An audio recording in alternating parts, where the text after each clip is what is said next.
Komisi Pemilihan Umum ternyata sudah menyiapkan diri jika hasil pemilu nanti digugat oleh beberapa pihak. KPU mengklaim telah menyiapkan sejumlah langkah untuk mengantisipasi terjadinya sengketa atau perselisihan hasil pemilihan umum atau PHPU di Mahkamah Konstitusi. Pernyataan itu disampaikan oleh Koordinator Divisi Hukum KPU RI Muhammad Afifuddin pada Rabu 6 Maret. Menurutnya, KPU sudah membentuk tim penyelesaian sengketa pemilu di MK untuk Pilpres dan Pileg. Tim tersebut terdiri dari tim internal di jajaran KPU dan tim eksternal yang terdiri dari kuasa hukum. Afif mengatakan KPU juga melakukan identifikasi dan inventarisasi permasalahan hukum yang terjadi di tingkat kabupaten atau kota dan provinsi. Bahkan juga ke level-level kejadian-kejadian di TPS. Menurut Afif, KPU telah melakukan persiapan sedari awal dalam menghadapi PHPU. KPU juga menyusun prosedur operasional standar atau SOP internal untuk manajemen penanganan perkara PHPU di MK. Fraksi Partai Nasdem tidak menyampaikan pendapatnya terkait hak angket dalam rapat paripurna DPR pada Selasa 5 Maret. Meskipun bungkam pada saat rapat paripurna, Nasdem ternyata sudah menjalin komunikasi dengan PDIP soal hak angket. Pernyataan itu disampaikan oleh anggota fraksi Partai Nasdem DPR RI Taufik Basari pada Kamis 7 Maret 2024. Ia membeberkan bahwa komunikasi informal pematangan hak angket dengan PDIP sedang berjalan. Taufik menilai PDIP merupakan kunci bergulirnya hak angket DPR. Pasalnya, PDIP merupakan inisiator hak angket. Selain itu, PDIP juga merupakan fraksi terbesar di Senayan. Taufik mengatakan saat ini pihaknya sedang menunggu kesiapan PDIP terkait hak angket. Ia juga mengatakan bungkamnya Nasdem saat rapat paripurna bukan berarti mereka tidak lagi berkomitmen terhadap usulan hak angket. Menurut Taufik, Nasdem berkomitmen menggunakan hak angket DPR untuk membongkar dugaan kecurangan pemilu. Ia menegaskan meskipun tanpa PDIP, Nasdem siap menggunakan hak angket dugaan kecurangan pemilu, sebab Partai Nasdem sedang mempersiapkan persyaratan pengajuan hak angket. Wacana hak angket untuk mengusut dugaan kecurangan pemilu hingga saat ini belum digulirkan. Dalam rapat paripurna pada Selasa 5 Maret kemarin pun, Nasdem dan P3 bungkam soal hak angket. Pengamat membaca ada operasi senyap memporak-porandakan partai koalisi pendukung pasangan Anies Muhaimin dan Ganjar Mahfud. Pernyataan itu disampaikan oleh pengamat politik sekaligus Direktur Monitoring Komite Independen Pemilu atau KIPP Indonesia, Jojo Rohi pada Rabu 6 Maret. Jojo memprediksi wacana hak angket tidak benar-benar solid. Bahkan Jojo menilai Presiden Jokowi tidak akan tinggal diam terkait bergulirnya hak angket. Menurut Jojo, ada operasi senyap untuk memecah belah partai yang berpotensi menyuarakan hak angket, utamanya yang belum lolos ambang batas parlemen. Jojo menilai selain ambang batas parlemen, tawaran posisi menteri di kabinet juga menjadi angin surga untuk menggoyahkan iman elit partai dalam mengambil keputusan soal hak angket. Cawapres Mahfud MD memprediksi nasib Presiden Jokowi jika hak angket DPR digulirkan. Menurut Mahfud, Jokowi bisa bernasib seperti Soeharto jika terbukti melakukan pelanggaran undang-undang. Jika terjadi pelanggaran undang-undang, maka akan ada rekomendasi. Rekomendasi tersebut bisa berupa pemaksulan Presiden Jokowi. Mahfud mengatakan jika rekomendasi ditindaklanjuti secara hukum, maka tidak perlu disidangkan DPR tetapi diserahkan ke Kejaksaan Agung. Dikatakan Mahfud MD, meskipun masa pemerintahan Jokowi telah berakhir, namun Presiden bisa dibawa ke pengadilan seperti Soeharto.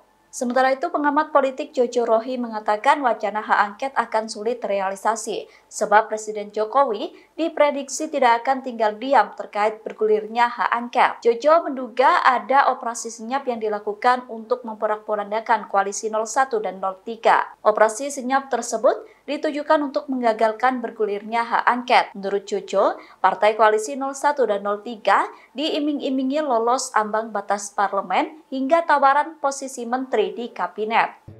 Saya melihat foto saya di baliho di depan kantor ATR BPN sana, berpakaian seragam seperti ini. Padahal waktu itu seragam pun belum punya saya. Ini baru jahit, baru selesai kemarin Pak. Baru selesai kemarin, tapi di Manado ketika itu, di depan kantor pertanahan, Kantah, sudah ada baliho saya pakai baret, pakai tongkat komando. bintangnya pun 4 di situ gitu. Menteri ATR BPN Agus Harimurti Yudhoyono atau AHY menceritakan ia kaget melihat ada baliho dirinya memakai seragam baru lengkap dengan atribut.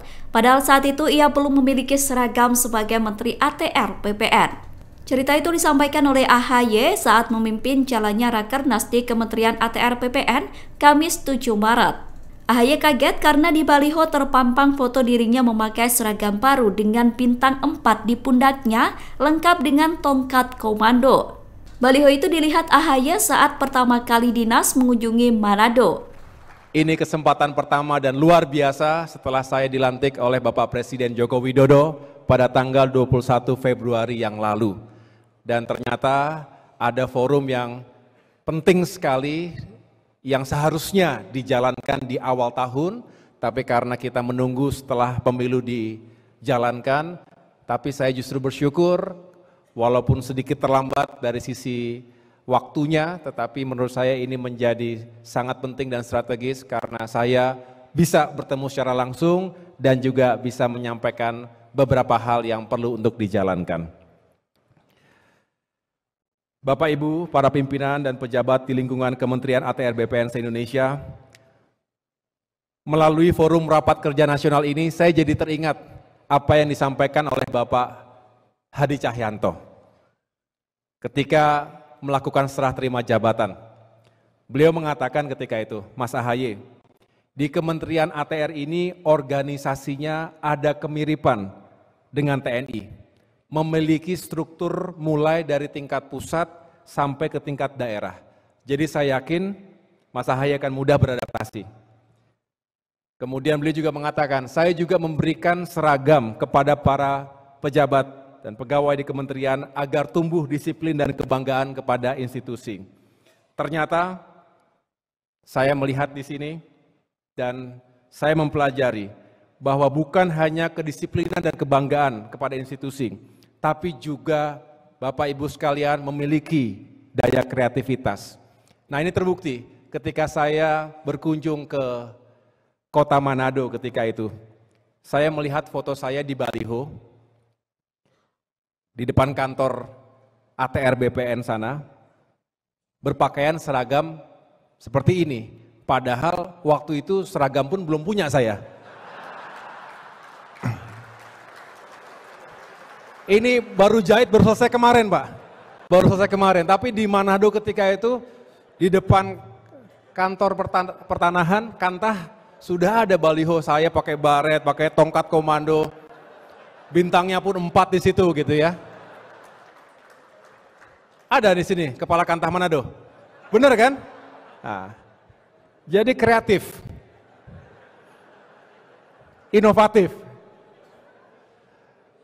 Nah, mudah-mudahan kreativitasnya tidak berhenti di Photoshop-nya, tidak berhenti di AI, tapi juga dalam menghadirkan pelayanan terbaik untuk seluruh masyarakat Indonesia.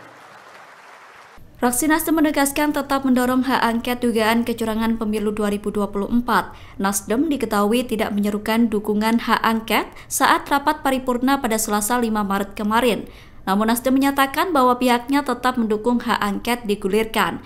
Pernyataan itu disampaikan oleh anggota DPR RI fraksi Nasdem Taufik Basari atau Tobas di Jakarta pada Kamis 7 Maret. Menurut Tobas, fraksi Nasdem tidak perlu ikut interupsi saat rapat paripurna. Meski begitu, sikap Nasdem tidak perlu diragukan terkait hak angket. Nasdem saat ini sedang mengumpulkan tanda tangan seluruh anggota fraksi untuk mengulirkan hak angket. Yang jelas, saat ini fraksi Nasdem merasa serius, kita sedang mempersiapkan dua hal. Pertama, penguatan partisipasi dari hak angket, karena itulah kita pada hari ini membuat focus discussion, mengundang para pakar ya untuk mendapatkan masukan-masukan. Dan tadi sudah terselenggara hadir Bu Jepri, Bibi, Mbak Wisnu, kemudian Daerah Putih ya, untuk memberikan masukan-masukan yang luar biasa memperkuat apa yang sedang kita siapkan ya. Dan pengalaman-pengalaman pengajuan hak angket yang lalu juga kita pelajari ya, masukan-masukan banyak. Dan tentunya juga tidak hanya seperti hari ini saja, besok pun juga kita di DPR Partai Nasdem menghadirkan kuliah umum dengan Subsidi tentang masa depan demokrasi di Indonesia pasca pemilu 2024 ini. Tentunya itu juga menjadi masukan juga bagi kami. Nah, langkah keduanya itu adalah langkah-langkah hukum yang kita harus siapkan dalam rangka mempersiapkan baik itu persyaratan administrasi untuk mengajukan hak angket dan juga langkah-langkah politik lainnya, termasuk juga yang tadi ditanyakan soal komunikasi politik dengan fraksi-fraksi lainnya. Viral debat panas antara politikus PDIP Deddy Yefri Sitorus dengan Ketua Prabowo Mania Immanuel Ebenezer atau yang akrab disapa dengan Noel. Kedua tokoh tersebut menjadi narasumber di program talk show salah satu televisi swasta dengan tema dinasti politik Jokowi. Perdebatan tersebut berlanjut saat jeda iklan hingga nyaris adu jotos dan harus dilerai para kru. Noel membeberkan kronologi peristiwa itu pada Kamis 7 Maret.